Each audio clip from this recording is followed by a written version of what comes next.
ഏറമിയ 31 അധ്യായം 26 മുതൽ 34 വരെ തിരുവചനങ്ങൾ. ബർക്കുമോർ. കാലം ഇതാ വരുന്നു.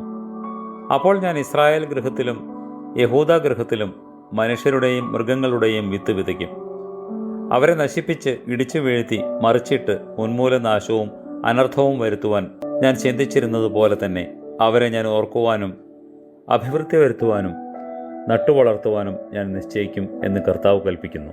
അപ്പന്മാർ പച്ചമുന്തിരിങ്ങ തിന്നു, മക്കളുടെ പല്ല് പൊളിച്ചു എന്നവർ അന്ന് പറയുകയില്ല.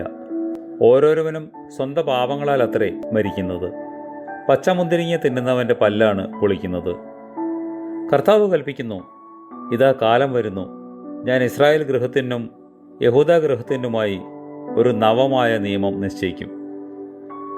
ഞാൻ അവരുടെ പിതാക്കന്മാരുടെ കൈ പിടിച്ച് അവരെ മിസ്രയീം രാജ്യത്തു നിന്ന് പുറപ്പെടുവിച്ചപ്പോൾ അവർക്ക് ഞാൻ കൊടുത്ത നിയമം പോലെയുള്ളതല്ല. അവർ എൻ്റെ പ്രമാണത്തെ ലംഘിച്ചു, ഞാനും അവരെ നിരസിച്ചു എന്ന് കർത്താവ് കൽപ്പിക്കുന്നു. ഇക്കാലങ്ങൾക്ക് ശേഷം ഞാൻ ഇസ്രായേൽ ഗൃഹത്തിനായി നിശ്ചയിക്കുന്ന ഈ നിയമം അവരുടെ അന്തർഭാഗത്ത് ഞാൻ നൽകും.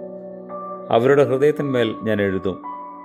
അവർക്ക് ഞാനായിരിക്കും ദൈവം, അവർ എനിക്ക് ജനവുമായിരിക്കും. ഇനിയും അവർ കർത്താവിനെ അറിയുക എന്ന് ഒരുവൻ സ്വസഹോദരനോടും ഒരുവൻ സ്വമിത്രത്തോടും പറയുകയില്ല. എന്തെന്നാൽ സർവരും ആബാലവൃദ്ധം എന്നെ അറിയും. അവരുടെ കടങ്ങൾ ഞാൻ ക്ഷമിക്കും, അവരുടെ പാപങ്ങൾ ഓർക്കുകയുമില്ല. ദേവപുത്ര, നീ സ്വർഗത്തിൽ മാലാഖമാരെ വിട്ടിട്ട് ഞങ്ങൾക്ക് വേണ്ടി മരിച്ച് മഹാരക്ഷ നടത്തിയതിനാൽ നിനക്ക് സ്തുതി.